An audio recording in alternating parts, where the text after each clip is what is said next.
Movies, l'émission de cinéma de ceux et de celles qui aiment le cinéma en salle. Une émission présentée et préparée par Hervé Brie. Bonjour Hervé. Et Patrick Servel, bien sûr. Bonjour à tous, bonjour à toutes.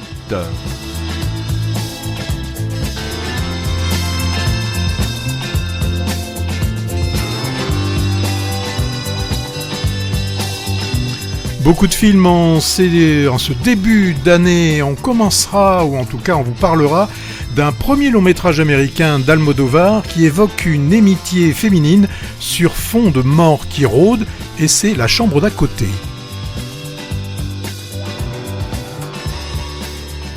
Une executive woman qui joue avec le feu de ses fantasmes sexuels, c'est Baby Girl.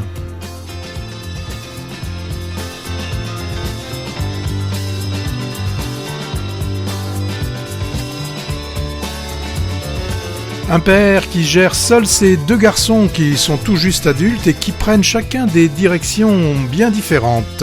Le film, c'est Jouer avec le feu.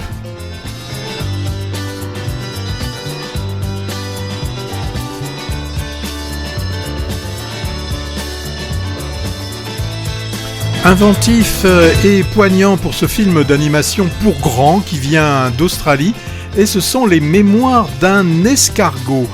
Guédiguian, lui, reprend les mêmes et recommence avec La Pie voleuse, une tragique comédie romantico-sociale, marseillaise bien sûr.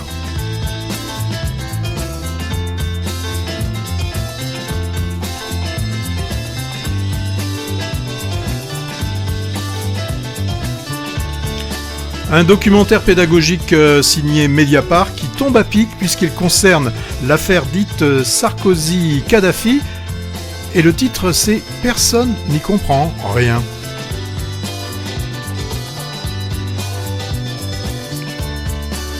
Et côté asiatique, venant de Hong Kong, tout ira bien. En deuil de sa compagne, une femme va se trouver en butte avec la belle famille. Donc voilà le programme de ce nouveau numéro de Movies. Et j'ai fait un mix avec les titres, hein. Je sais que dans la chambre d'à côté, Baby Girl, qui adore jouer avec le feu, rédige les mémoires d'un escargot et d'une pie voleuse. Personne n'y comprend rien, mais tout ira bien. Et la bande-son de cette émission d'aujourd'hui sera en hommage à David Lynch, un des plus curieux créateurs d'images qui soit, ou plutôt qui ait été, hein, puisqu'il est parti la semaine dernière, pour ne plus revenir. Les médias on en a déjà pas mal parlé, mais on tenait à mettre nous aussi une fleur sur la tombe. Alors, artiste multiforme, hein, en plus de cinéaste, photographe, plasticien, musicien, il laisse en héritage 10 longs métrages côté cinéma et une série télé mythique, et je vais me faire un grand plaisir de citer quelques-unes de ses œuvres. Alors, à côté de 3 ou 4 films à la forme et au récit classique, on va dire, hein, c'est-à-dire à peu près compréhensible, quoi. Alors, l'inoubliable Elephant Man, hein, avec lequel il a acquis la reconnaissance internationale, son adaptation de Dune, alors ça c'est l'accident industriel, flop total au box-office, hein, ce qu'on appelle en général les, entre guillemets, films maudits. Sailor et Lula, palmé or à Cannes en 90, et Une histoire vraie, road movie à travers les États-Unis en tondeuse à gazon. Alors à côté de cela, donc, le reste de son travail a un côté expérimental, crypté, qui fascine pour peu qu'on se laisse happer par des images étranges et des sons distordus. Il travaillait beaucoup sur le son, ça c'est intéressant. Alors on ressort souvent interrogatif, hanté, voire traumatisé, hein. Il y a beaucoup de monstres dans son cinéma. Des visions de Eraserhead, c'était son premier cauchemar en 97, en noir et blanc, sans queue ni tête, mais avec des corps étranges. Et puis il y a les vénéneux Blue Velvet et Twin Peaks, films et séries, où Lynch dévoile l'horreur dissimulée derrière le quotidien apparemment banal des petites villes américaines, ou de Los Angeles, comme dans l'hypnotique Lost Highway et dans Mulholland Drive, hein, qu'on peut revoir avec la même fascination plusieurs fois pour tâcher d'en élucider les mystères. Et enfin le dernier, Inland Empire en 2007, dont je ne dis rien car je ne l'ai pas vu. Mais on m'a raconté qu'il était lui aussi rempli de bizarritudes. Des objets cinématographiques souvent étranges, presque subliminaux et sans doute psychanalytiques, qui résistent aux explications et aux interprétations, sans oublier, ça on l'oublie, une dose d'humour toujours présent. Toute la filmographie, sauf Dune, est opportunément reprise cette semaine dans le réseau UGC, qui est très réactif. Alors, Patrick, je ne sais pas si tu te souviens, la dernière fois où Lynch est apparu au cinéma, c'est en interprète très drôle de John Ford, recevant le jeune Steven Spielberg pour lui donner des conseils lapidaires. C'était à la toute fin de l'autobiopic de ce dernier, The Fabelmans, il y a 2 ans. Donc notre parenthèse musicale d'aujourd'hui sera en rapport avec le travail de David Lynch. Autre décès dans le monde du cinéma.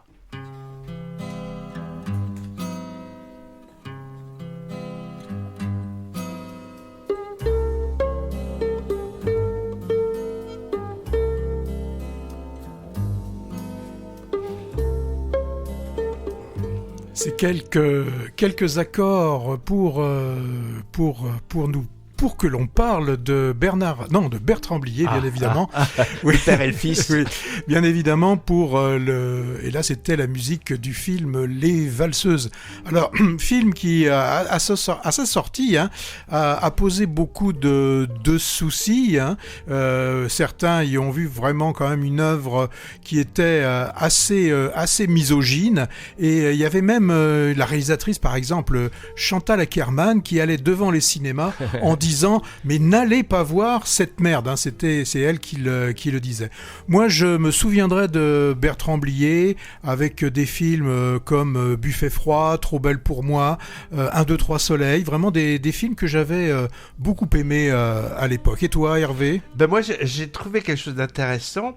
Blier a parlé de David Lynch, c'était en 2019, donc c'est assez récent, et voilà ce que dit Bertrand Blier. David Lynch, alors ça, c'est un mec sur lequel je pompe.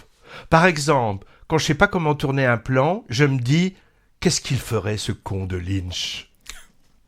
Bon, on va commencer à parler d'un film une surprise, un film qui nous vient d'Australie, un film d'animation, et que l'on a beaucoup aimé à Movies. Ouais, film d'animation avec personnages et décors en argile ou pâte à modeler, réalisé en stop motion, c'est-à-dire image par image, avec une fluidité et une inventivité impressionnante, à la manière des prouesses techniques des Wallace et Gromit ou Chicken Run, mais avec une esthétique bien différente, beaucoup moins ligne claire, moins enfantine et plus fourmillante de détails aussi, et surtout, beaucoup plus sombre dans sa tonalité. On a la mélancolique Grace Prudel, avec ses grands yeux de chien battu et son bec de lièvre pas très bien réparé, qui raconte sa vie. Un triste destin à la Dickens, avec de multiples flashbacks sur les différentes époques de son existence en Australie. C'est pas une escargotte, contrairement à ce que pourrait faire penser le titre, mais elle est passionnée par ces bestioles. Elle porte un bonnet de laine fiché de 2 antennes pour y ressembler, en collectionnant aussi tout un fatras d'objets et bibelots sur ce thème qui envahit son univers, et gardant dans un bocal de vrais gastéropodes. Elle trouve aussi refuge dans la littérature. On a droit à plusieurs clins d'œil à des livres connus et aussi au cinéma. Alors je disais moins enfantin, mais en fait pas enfantin du tout. Si je liste deuil, plusieurs, enfants orphelins séparés et maltraités, harcèlement scolaire, alcoolisme, dépression, secte religieuse, Alzheimer, et pour parfaire le tableau, quelques allusions à la sexualité du genre masturbation en public, échangisme, fétichisme. Je rigole parce que lorsque tu parles de la masturbation en public, il s'agit quand même d'un juge qui se masturbe en public pendant les procès. homosexualité réprimée. Bon, attention, hein, rien de ce côté n'est montré graphiquement. Tout est suggéré, mais quand même. Vous comprenez que c'est pas du tout un film d'animation pour jeunes enfants. Moi, je dirais à partir du lycée, et encore, si l'ado n'est pas suicidaire, parce que c'est parfois raide. Hein. Je m'en suis rendu compte dès le départ, avec un personnage mourant dans un râle d'agonie impressionnant qui m'a scotché, et je me suis dit que j'avais bien fait de pas y m'emmener ma petite fille, ni mon épouse d'ailleurs. Alors, je rassure celles et ceux que cette énumération a pu effrayer, car il y a aussi de la tendresse, de la fantaisie et de l'humour dans tout ça. Je pense par exemple au père français acrobate, à la vieille amie excentrique de Grace, la jubilatoire Pimki, qui joue au ping-pong avec Fidel Castro, ou aux parents adoptifs bien gratinés, hein, les siens et ceux de son frère jumeau adoré, Gilbert, dont elle a été séparée, le drame de sa vie. Et puis, il s'agit aussi d'un récit de résilience, hein, où la lumière perce sous la noirceur. Ça m'a évoqué de loin l'univers sombre de certains films d'animation de Tim Burton, mais sans le côté grand guignol gothique. Et comme référence évidente, et c'est pas rien, hein, on pense aussi à Ma vie de courgette de Claude Barras en 2016, qui était aussi l'histoire d'un jeune orphelin.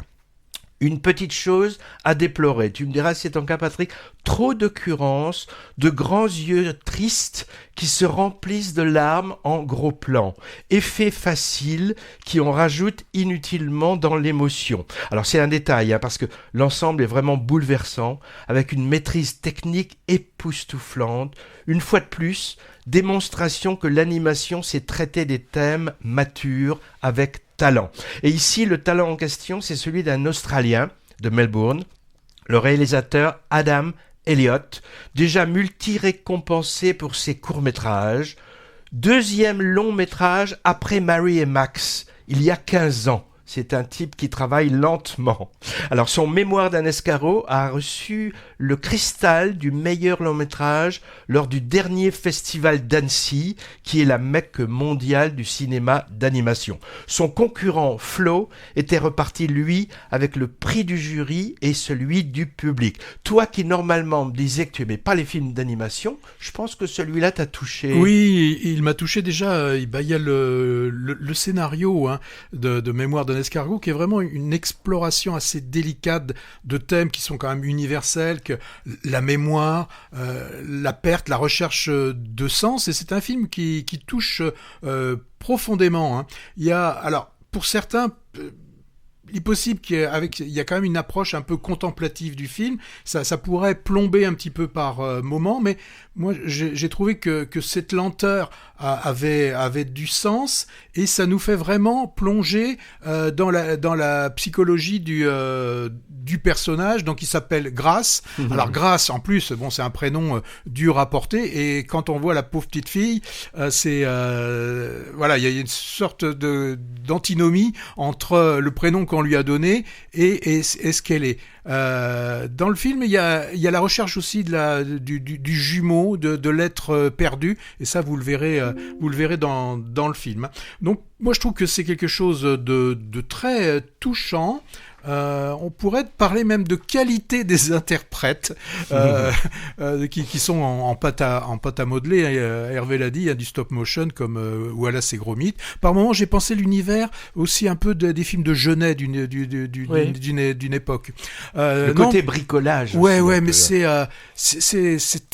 très beau, et les décors. Il y a l'animation elle-même des personnages principaux, et aussi tout ce qui est en arrière-plan est tout à fait réussi. Donc un film que Movies vous conseille, mais surtout n'y amenez pas vos enfants, c'est pas du tout fait pour eux. Voilà ce que l'on pouvait dire sur Mémoire d'un escargot.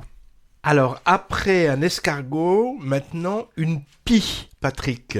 Ah oui, là on a Maria. Alors Maria, elle est plus toute jeune, hein, mais ça l'empêche pas pour autant de consacrer toutes ses journées comme assistante. Elle assiste des personnes encore plus âgées qu'elle.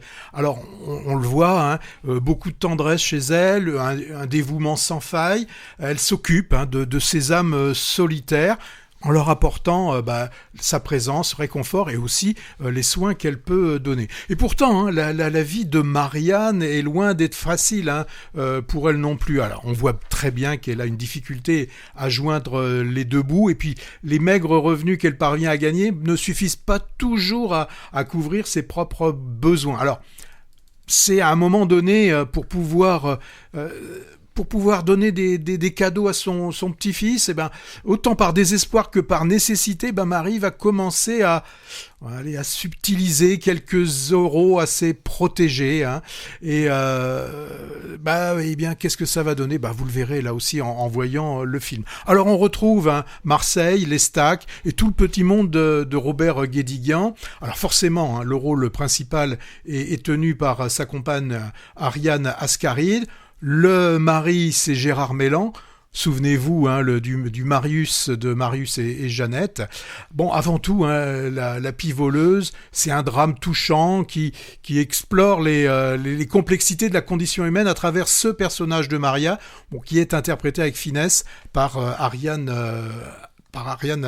Ascaride. Alors, dans ce film, j'ai dit qu'on retrouve toute sa bande, donc il y a Jean-Pierre Daroussin, et il faut noter que c'est le dernier film où apparaît Jacques Boudet. C'est le grand, celui qui est très grand, avec une voix assez grave, qui joue là. Il y a sa femme qui est toujours en train d'attendre un fils qui ne reviendra jamais. Et donc, si je vous dis Jacques Boudet, ça vous dit rien. Si vous allez regarder sa photo, vous comprendrez tout de suite. Il est disparu en juin 2024. Alors là, pour le moment, je vous ai brossé un côté assez positif du film.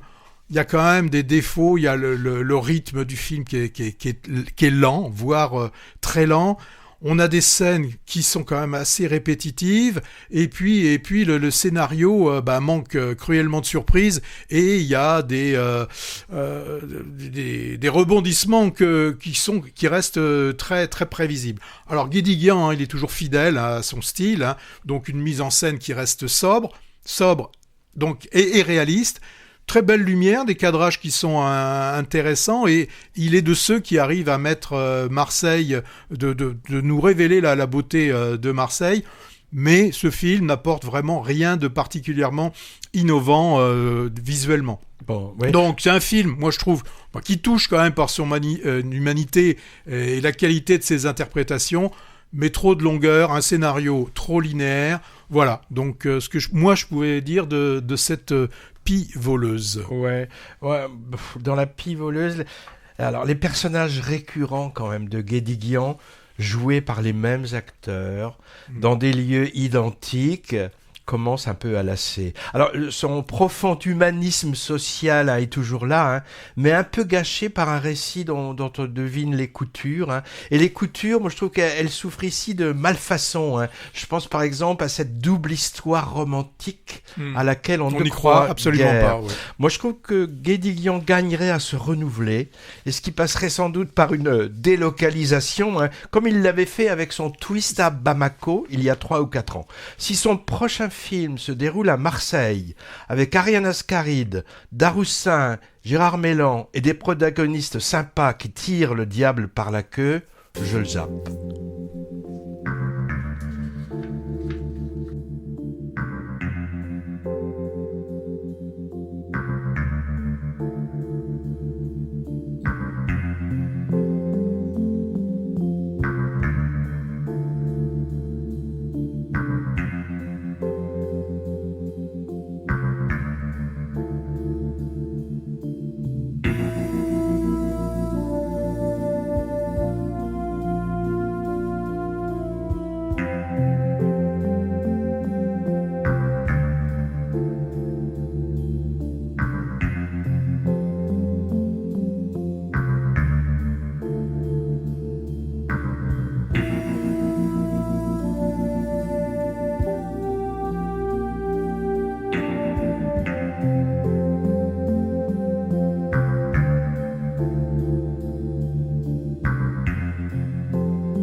Vous l'avez dit, Movies rend hommage à David Lynch et Hervé a choisi de programmer ces musiques des bandes originales des films de David Lynch. Alors, ligne de basse, très simple, musique du générique de l'OVNI télévisuel apparu en 90, Twin Peaks, qui en avait fait aussi un long métrage pour le cinéma, David Lynch, irracontable, mêlant tous les genres, avec entre autres comme thème très lynchien l'horreur qui se cache dans le quotidien. Et on ne saura jamais vraiment qui a tué Laura Palmer. Ça, c'est un petit clin d'œil à ceux qui connaissent bien Twin Peaks. Thème musical créé par Angelo Badalamenti, compositeur de musique de film, dont la plupart de ceux de David Lynch. Alors maintenant, on va visiter une chambre. C'est toi. Celle d'à côté. C'est moi ? Oui. Alors, premier long métrage en langue anglaise de notre cinéaste espagnol préféré pour un mélodrame intimiste sur l'amitié et la mort. J'ai vu adaptation d'un roman américain. Ingrid, romancière à succès, retrouve par hasard une ancienne grande amie perdue de vue, Martha, ex-reporter de guerre. Elles vont renouer et cette dernière, qui est en stade terminal de maladie, va demander à Ingrid une aide particulière. Alors, Almodovar a 2 actrices Stradivarius à sa disposition, l'américaine Julianne Moore et la British Tilda Swinton, à qui il fait jouer à chacune sa superbe partition. Moi, je trouve qu'il y a une grande force et en même temps une grande délicatesse dans leur jeu très subtil, avec des dialogues ciselés, sophistiqués, certes, on est dans le beau monde, mais qui sonnent justes et profonds. Alors, sur un sujet grave, la fin de vie et le choix de mourir dans la dignité, le tandem des 2 grandes comédiennes réussit à insuffler une atmosphère complice, tendre, jamais morbide et même parfois drôle. Il y a une retenue dramatique bienvenue qui éloigne le pathos, même si certaines scènes très fortes, moi, m'ont vraiment submergé d'émotion. On peut imaginer ce que cette histoire aurait donné de larmoyant avec un ou une cinéaste 100% américain, peut-être. Alors, on pourra dire qu'Almodovar s'embourgeoise et s'intellectualise de plus en plus, avec cette incursion américaine, incluant stars anglo-saxonnes au casting, récit dans un milieu de gens ultra cultivés. On a droit à de multiples références littéraires, Hemingway, Faulkner, Joyce, ou cinématographiques, avec en particulier des citations et même des extraits de l'adaptation de Jean de Dublin de James Joyce par John Huston. C'était son dernier film. Des super intellos donc, et peu dans le besoin, avec maison d'architecte, écrin, isolé dans la nature. C'est sûr qu'on est loin des comédies populaires déjantées des débuts, les Pépi, Lucci-Bom et autres filles du quartier, qu'est-ce que j'ai fait pour mériter ça, ou femme au bord de la crise de nerfs. Mais bon, la Movida, c'est loin. Son cinéma, s'il devient plus raffiné, voire classieux, garde quand même la patte Almodovar. D'abord par le soin accordé aux personnages féminins, toujours magnifié, ça c'est un peu sa marque de fabrique. On retrouve l'univers mélo-romanesque qu'il affectionne et son goût pour filmer des clashs chromatiques, tailleur jaune canari, pick-up ou rouge à lèvres, rouge sang, et aussi son ironie bienveillante. Je pense en particulier à l'ancien amant des 2 femmes, interprété avec tendresse et drôlerie par John Turturro, un habitué du cinéma des frères Cohen, dont l'éco-anxiété et l'angoisse de l'effondrement sont gentiment moqués ici. Avec presque un côté thriller également. On se demande quand arrivera le moment fatal, et même si Martha ne serait pas en train d'un peu manipuler Ingrid. En fait, c'est pas le premier film anglophone d'Almodovar. 2 précédents, des moyens métrages de 30 à 40 minutes, étaient déjà en anglais. Il y a eu l'exercice de style très sophistiqué, La Voix humaine, en 2020, montrant le tourment d'une femme abandonnée par son amant, avec déjà Tilda Swinton, et en 2023, Strange Way of Life, une histoire de gay cowboy. J'ajoute que j'ai beaucoup aimé les flashbacks sur les périodes de jeunesse de ces femmes qui aèrent un peu le côté huis clos. J'en aurais même bien aimé davantage. Lion d'or à Venise 2024 pour cette chambre d'à côté, à laquelle je pense, Patrick, tu as été moins sensible, je crois. Beaucoup, beaucoup moins sensible que toi pour ce film d'Almodovar. En ce qui me concerne, je n'ai ressenti aucune émotion en voyant ce film. Non, oui, tu peux dodeliner de la tête, mais moi, ça m'a donné l'impression que Almodovar recherchait un petit peu une sorte de consécration académique et que là, il l'a déjà. Oui, mais là, en faisant un film sérieux et avec beaucoup de retenue, et ça m'a fait penser un petit peu à Woody Allen quand il est passé de ces films que l'on aimait beaucoup, c'est Annie Hall et des choses comme ça, ou quand il nous a réalisé un film comme Intérieur, qui était où là il allait du côté de Bergman. Et moi, Almodovar, je me dis, mais pourquoi est-il parti là-bas ? Pourquoi est-il parti nous filmer New York avec toutes ces maisons, tu l'as dit, d'architectes, avec toutes ces maisons qui ressemblent à des dessins de Hooper, là, hein, c'est sûr, c'est très très joli, là, les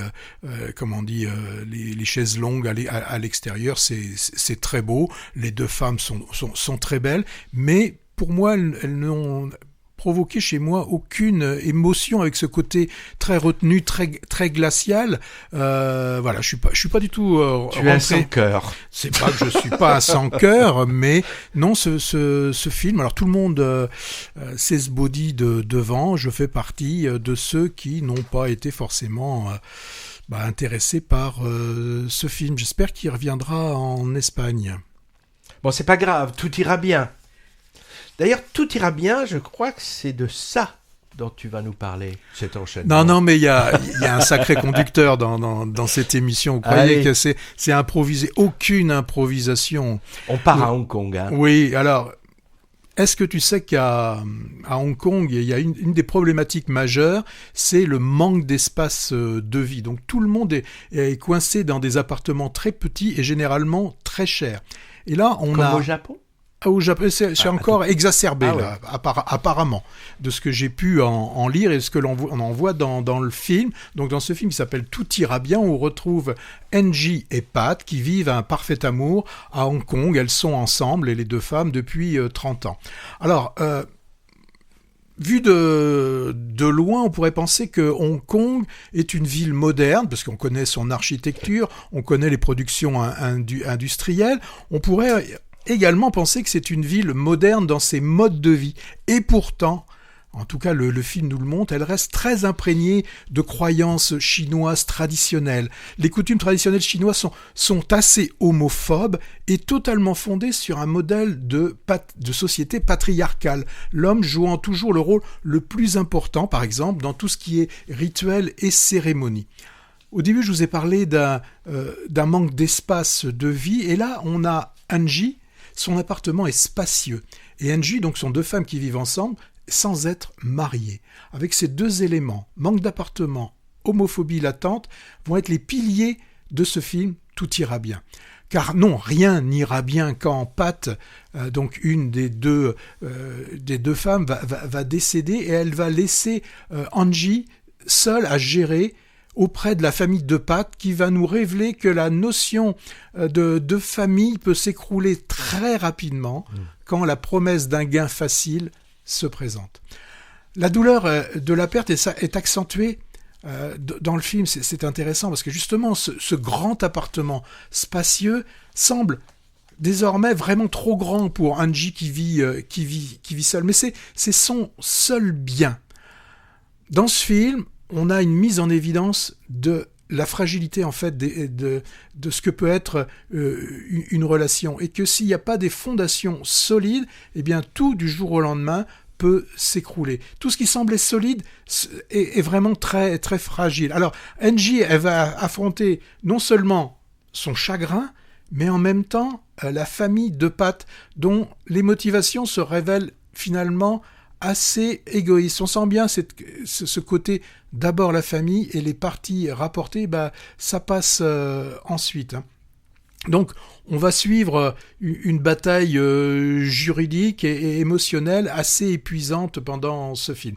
Alors, que va faire Angie ? Est-ce qu'elle va se battre pour garder son appartement ? Est-ce qu'elle va baisser les bras ? Bon, bien évidemment, je vous conseille d'aller voir ce film. Donc, Tout ira bien, film poignant, qui nous montre les thèmes de l'amour, de la résilience, donc cette résilience qu'il faut avoir pour face à l'adversité d'une société pas si ouverte que ça. Voilà. Le réalisateur, je l'ai pas indiqué, c'est Rai Young. Il le dit par exemple dans ce dossier de presse, c'est un admirateur de Ozu. Et bien là, on retrouve cette sensibilité dans ce film. Il n'y a pas de mouvement intempestif de caméra. On n'a que des plans larges et fixes. Et surtout, ce qui manque à beaucoup de films, on a beaucoup d'informations qui ne sont pas servies comme ça sur un plateau. Ça veut dire qu'il y a beaucoup d'ellipses. Et moi, j'adore quand il y a des ellipses et qu'on laisse notre cerveau fonctionner et qu'on ne nous montre pas tout. Voilà, donc moi, c'est un film que je vous conseille vraiment d'aller voir si vous aimez les films intimistes qui s'intéressent à la nature humaine. Et là, à la différence du film précédent, là, moi, j'ai trouvé beaucoup d'émotions dans Tout ira bien. C'est quoi le film précédent ? Ah oui, c'était le film d'Almodovar que tu as détruit. Moi, j'irai voir ton Tout ira bien, mais en me dépêchant, parce que il est de moins en moins à l'affiche quand même. Hein.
titre avec guitare éthérée et voix de crooner qui vire au falsetto. C'est Wicked Game, jeu tordu, jeu truqué, de l'américain Chris Isaak, sorti dans l'indifférence en 89, jusqu'à ce que David Lynch l'utilise quelques mois plus tard dans Sailor et Lula, Palme d'Or 90. Et là, carton. Alors Chris Isaak, c'est beau gosse au look Presley, enfin un peu comme nous, quoi. Ouais, beau gosse il y a 30 ans, comme toi, oui Patrick. Hein. Il a composé beaucoup de titres pour des films et il a aussi fait un peu l'acteur dans quelques seconds rôles, par exemple dans la version long métrage de Twin Peaks en 92. Tu vas nous parler d'un film dont tout le monde parle et moi j'en parlerai après. Je pense qu'on ne sera pas forcément d'accord sur ça dépend, Baby Girl. Film A24, c'est-à-dire émanant d'une société indépendante américaine de production et de distribution de films souvent atypiques et qui tient de plus en plus la dragée haute aux grands studios.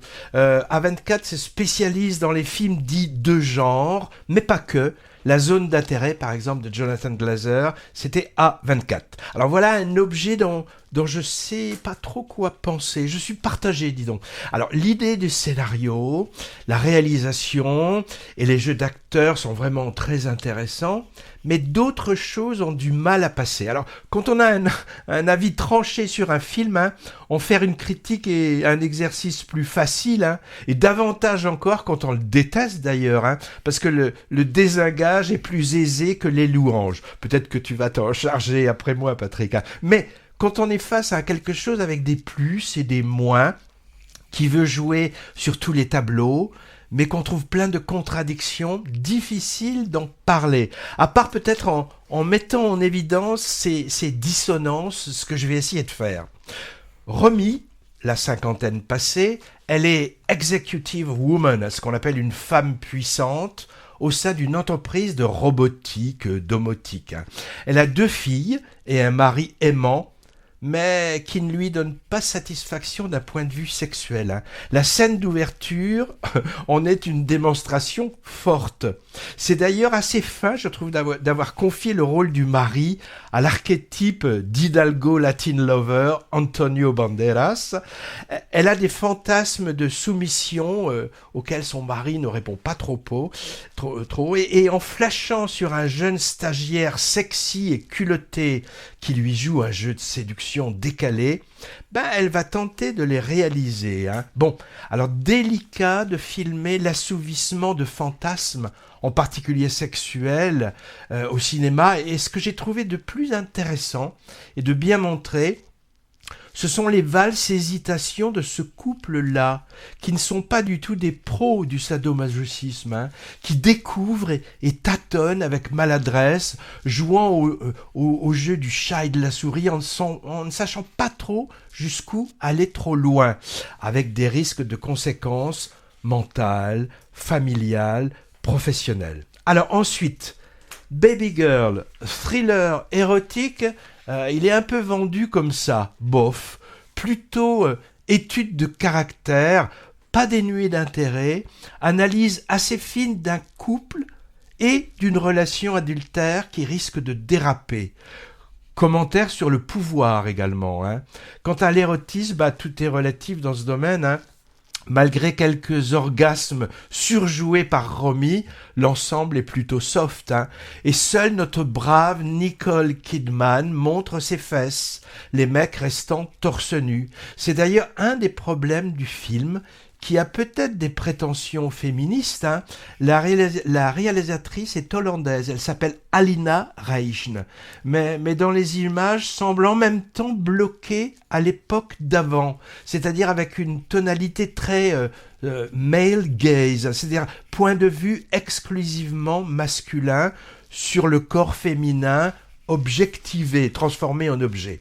Alors on est face à un équivalent cinématographique de ce qu'on appelle en littérature la dark romance, avec des personnages féminins qui ne rechignent pas à se montrer dominés par des mecs pas forcément tendre. Non, Patrick, ne m'en demande pas plus, je n'ai pas lu, mais j'en ai entendu parler. Ouais, ça c'est connu le truc, j'en ai entendu parler, c'est un ami qui m'a dit. Alors, d'après, comme j'ai compris, c'est du harlequin teinté de sadomaso. C'est sans doute 50 nuances de gris, d'ailleurs adapté au cinéma, qui a amorcé le genre. Littérature qui se vend, paraît-il, comme des petits pains, notamment auprès de jeunes lectrices. Alors, ce qui a l'air post-MeToo interroge les sociologues. Un mot sur Nicole Kidman quand même, qui est repartie cette année du Festival de Venise avec la coupe Volpi de la meilleure interprétation féminine pour ce rôle. Sa présence et puis le thème, rayon sado-masochisme chic, évoque le dernier film de Stanley Kubrick, Eyes Wide Shut, les yeux grands fermés, dont j'ai un vague souvenir qu'il m'avait fortement déplu. En tout cas, elle donne de sa personne dans Baby Girl, jouant sur son physique de femme mûre, passée sous le bistouri, pour en faire un accessoire de jeu. C'est une sorte de mise en abîme cruelle. Sa fille dans le film d'ailleurs ne l'épargne pas. J'ai pensé à Demi Moore, qui fait un peu la même chose dans le récent et terrible The Substance. Ce qui m'a vraiment déplu, et laissé une impression négative, ce sera la même chose pour toi Patrick, je crois, d'après ce qu'on avait dit, c'est la toute fin. Montrée, je crois, en montage alterné, où on voit le devenir des deux protagonistes amants. Je vais pas divulgacher, mais là franchement ça le fait pas. Entre moralisme américain rédempteur, côté féminin, et grand n'importe quoi gênant, côté masculin. Une chose positive quand même, pour terminer en équilibrant, j'ai trouvé le personnage de Nora, la fille aînée de Romy, très beau, très émouvant, petit rôle, mais interprété par une jeune actrice à la douceur magnétique qui m'a touché. J'ai son nom, elle s'appelle Vaughan Rayleigh. Voilà de mon côté pour Baby Girl, qu'on pourrait résumer par une annonce coquine, révélant toute la contradiction du sujet. Femme puissante mature, cherche soumission auprès d'un jeune homme volontaire mais inexpérimenté. Il devrait mettre ça sur l'affiche, mais je sais pas si c'est très, très vendeur. Allez, voilà, toi Patrick, lâche les chiens. Oui, alors c'est simple, moi j'ai détesté Baby Girl, je me suis même forcé à rester dans la salle. Alors, soi-disant un film érotique, c'est avant tout, n'ayons pas peur des mots, un film de cul sur papier glacé. C'est prude, c'est moralisateur, et en plus il y a cette hypocrisie pour être bien dans l'époque, c'est que dans le film à plusieurs fois est bien indiqué, on parle quasiment de contrat et donc de consentement. Donc il n'y a pas de viol, il n'y a rien du tout, tout est entre adultes consentants. Alors, ce sont des clichés sur les relations intimes. Il y a un manque total de sincérité et de vérité. Et puis, la manière dont la femme est dépeinte, tu l'as dit, renforce les stéréotypes nuisibles. Ça, là, on l'a réduit. Elle est réduite quand même à un rôle vraiment dévalorisant. Et la fin, tu veux pas divulgacher, je divulgage. Je divulgage. Comparer Nicole Kidman à une chienne m'a vraiment donné une envie de vomir. Alors, et puis ça aussi tu l'as dit, je vais pas délayer, mais une fois de plus, aux US, on fait l'amour en culotte et en caleçon. Pourquoi on nous montre Nicole Kidman nue, mais attention, elle est nue, mais les mains sur les seins. Alors, ce que tout le monde fait, je veux dire, dans la vie de tous les jours, quand on est dans une relation intime, on se cache les seins, c'est classique. On sort du lit en s'entourant dans un drap, ça tout le monde le fait. Donc si on veut faire un film érotique, on va jusqu'au bout, mais on s'arrête pas là, quoi. J'en voulais pas plus, moi, mais enfin franchement, c'est de l'hypocrisie. Et puis bon, le jeune mâle blanc, là, interprété par Harry Dickinson, que j'avais bien aimé dans le film Sans filtre. Là, bon, je l'ai trouvé, je l'ai pas du tout. Je l'ai trouvé quelconque aussi. Quelconque. Et puis lui, donc j'ai dit, d'un côté la femme, on la montre nue, on nous la montre. Lui, il reste là.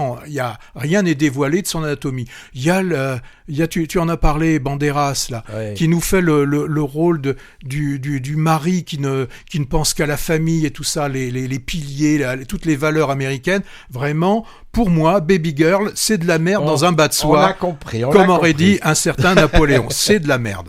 Oh là là. Alors maintenant, je sais plus de quoi on parle. C'est d'un film que j'ai pas trop aimé. Alors, non Nicole plus. Kidman jouait avec le feu Oui. des fantasmes, et là c'est quelqu'un d'autre qui va jouer avec Oui, le on feu. retrouve Pierre qui a 2 fils. Alors, ce sont plus des adolescents, mais de jeunes adultes. Le plus jeune, c'est Louis, un brillant étudiant qui prépare son entrée à la Sorbonne. Et on a Fus, l'aîné, qui lui suit une forme. C'est un drôle de prénom. Alors je sais pas l'abréviation, si c'est, je pense que c'est un surnom. Donc Fus, qui est l'aîné, qui lui suit une formation en métallurgie, une formation après bac. Hein. Donc on a là deux frères très proches et pourtant différents. Et donc le père, qui s'appelle Pierre, lui travaille sur les caténaires des trains dans une petite ville de Lorraine. Et les trois vivent ensemble. La mère disparue il y a quelques années. Alors un jour, alors on va pas dire un beau jour, on a un des collègues de Pierre qui dit avoir reconnu son fils pendant qu'il était en train de coller des affiches syndicales, et ce Fus, l'aîné, fréquenterait donc un groupe d'extrême droite.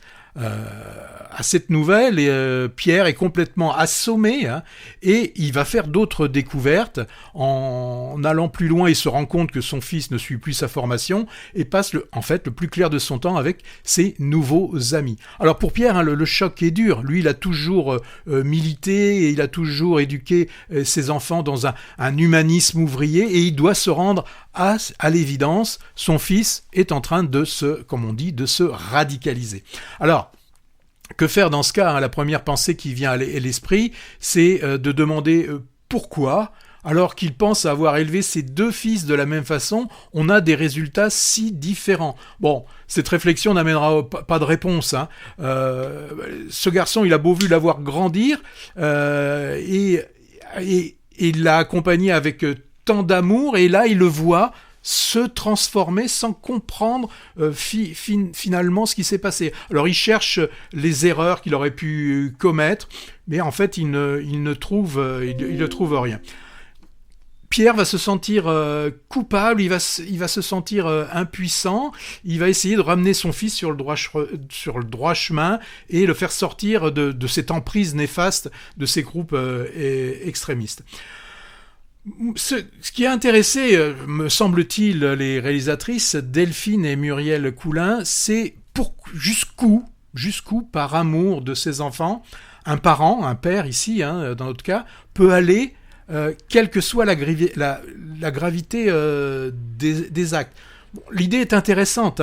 Donc là, pour elle, je pense qu'il fallait qu'elle trouve un chemin, entre guillemets, déviant de l'éducation donnée à ce jeune garçon. Alors ça aurait pu être la drogue, ça aurait pu être le radicalisme djihadiste, l'entrée en secte. Elles ont choisi la radicalité d'extrême droite. Mais pour moi, ce qui m'a posé souci, c'est qu'elles ne font qu'effleurer le sujet. Je pense qu'il y avait quand même de quoi dire. Là, hormis quelques scènes dans un stade avec des chants haineux, peu de choses en fait sont dites sur la montée pourtant réelle des extrêmes, et je trouve ça dommage. Alors dans le film, finalement le scénario n'est basé que sur cette interrogation de savoir jusqu'où un père peut aller par amour pour son fils, mais on a guère de surprise, on a juste une tension qui monte, mais on a une mise en scène qui est des plus classiques. Alors, l'interprétation est intéressante, mais elle est écrasée par Pierre, qui est interprété par Vincent Lindon. Et pour moi, dans ce film, Vincent Lindon fait un peu trop de Lindon, mais surtout le Lindon politique.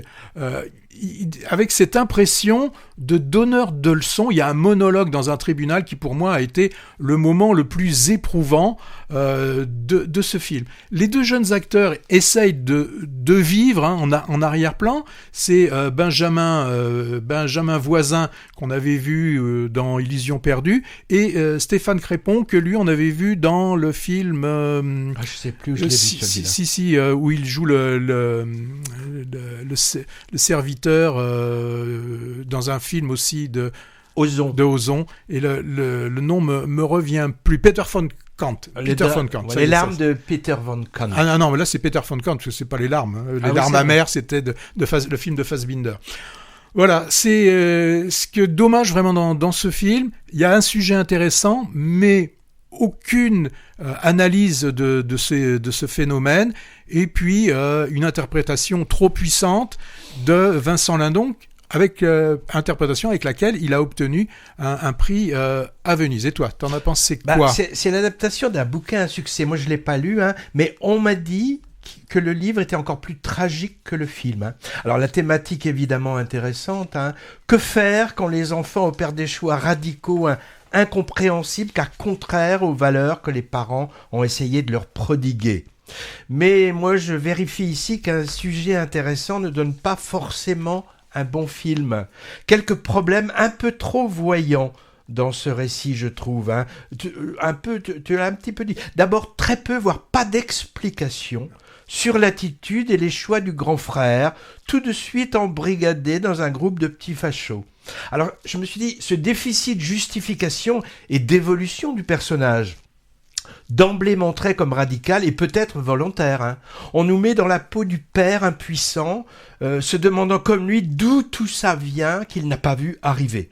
Alors, autre chose qui m'a dérangé, je ne sais pas si tu te souviens, Patrick, le moment dans cette friche industrielle avec des scènes de bagarre clandestines à la Fight Club qui fascinent le jeune. Des sortes de combats de chiens, là. Ouais, mais le problème c'est que le père rentre là-dedans comme dans un moulin. J'ai trouvé que ça sonnait très faux. Et enfin, comme toi, le monologue final du père au tribunal m'a paru sonner faux également. On a la désagréable impression que ce n'est pas le personnage qui parle, mais l'acteur Vincent Lindon, ou alors le duo de réalisatrices, tu les as nommées, Delphine et Muriel Coulin. Donc, artificialité maladroite là aussi. Au passage, Lindon qui lindonise beaucoup, c'est la coupe Volpi qu'il a eue à la Mostra de Venise, soit la meilleure interprétation. Soit, avec son prix à Cannes en 2015 pour La loi du marché, c'est César, Lumière et autres Magritte, ça lui fera de quoi décorer sa cheminée à côté des photos de Claude Chirac et de Caroline de Monaco. Oh, qu'il est mauvaise langue. Mais fallait pas me prêter ta collection de galas aussi, Patrick.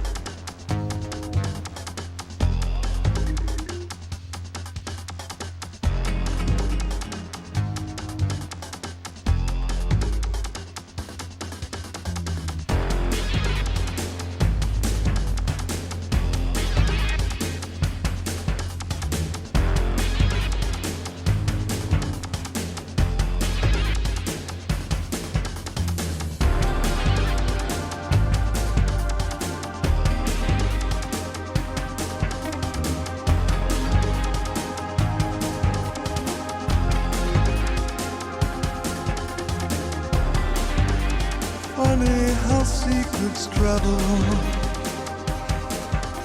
I start to believe if I were to leave, in sky the man shakes his hands held high. A cruise beyond, cruise me, babe. A blonde leaf beyond. Beyond, lonely dawn, no return. I'm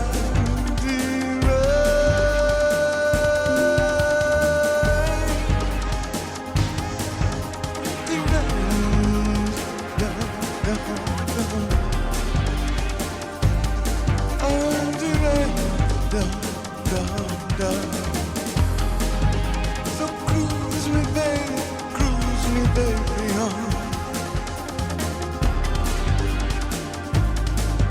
And the rain sets in.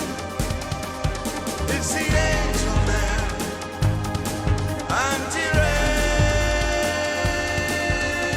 Cruise me, baby.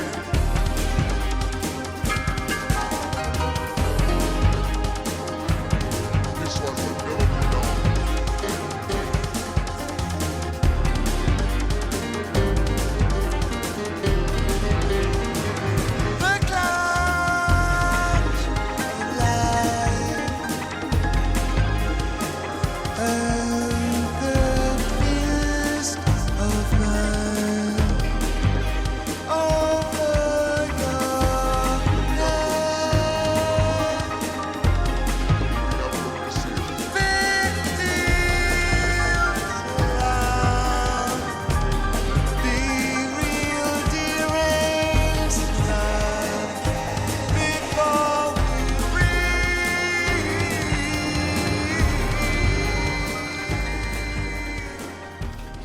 David Bowie, I'm Deranged, entendu sur le générique de début du 7e long métrage de David Lynch, Lost Highway, en 95. 5 minutes d'images hypnotiques de routes nocturnes qui défilent, éclairées par des phares. Donc sur ce titre de David Bowie, je suis dérangé, dans le sens je suis fou. Le film était aussi bien dérangé et dérangeant.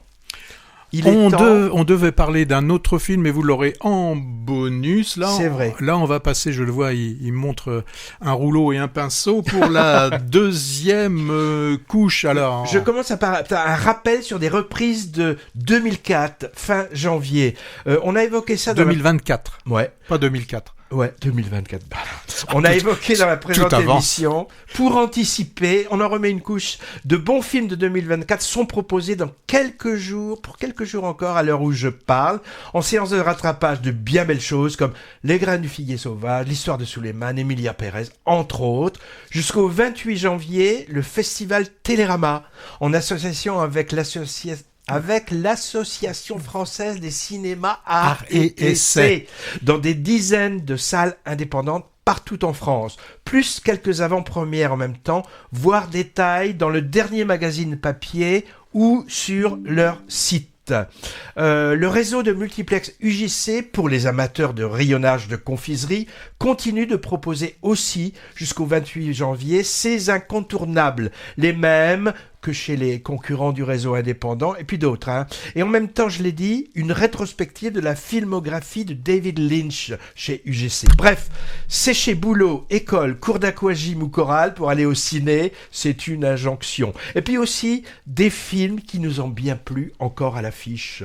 Ah ben moi, j'aimerais que vous... Non, j'aimerais pas que vous alliez voir, mais j'aimerais vous redire le plaisir que j'ai eu avec l'hiver à Sochaux, avec Roche Dizem. Ça, c'était vraiment c'est vraiment une belle... du sud, ouais. Mais dans la campagne. Il y a aussi, alors, un film aussi qui marche bien. C'est une comédie. Toi, t'as beaucoup moins aimé que moi, mais je trouve que L'ours dans le Jura, ça fait du bien de voir un film un peu décalé.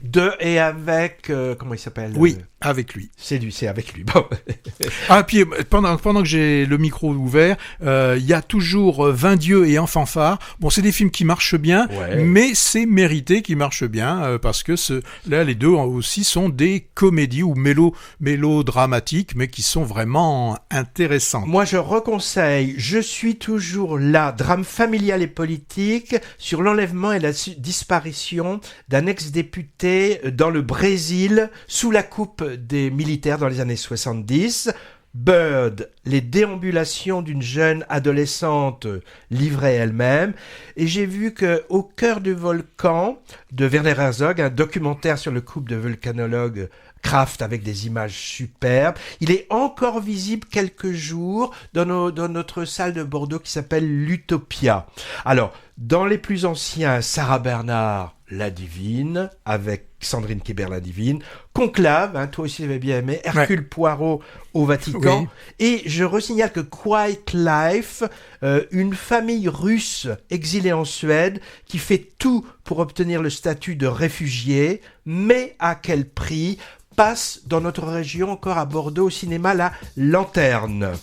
On n'a pas eu le temps de parler du Viseur, un parfait inconnu quand même, j'ai pas eu le temps d'en parler, mais c'est superbe, il sort le 29, c'est le biopic sur Dylan. Il nous reste à vous souhaiter une bonne quinzaine, puisqu'on se retrouve dans une quinzaine. Et puis allez voir plein de films. Ouais, et dans le bonus, en dehors de l'intégrale, il y aura Personne n'y comprend rien, le documentaire Mediapart sur l'affaire Sarkozy-Kadhafi. Salut!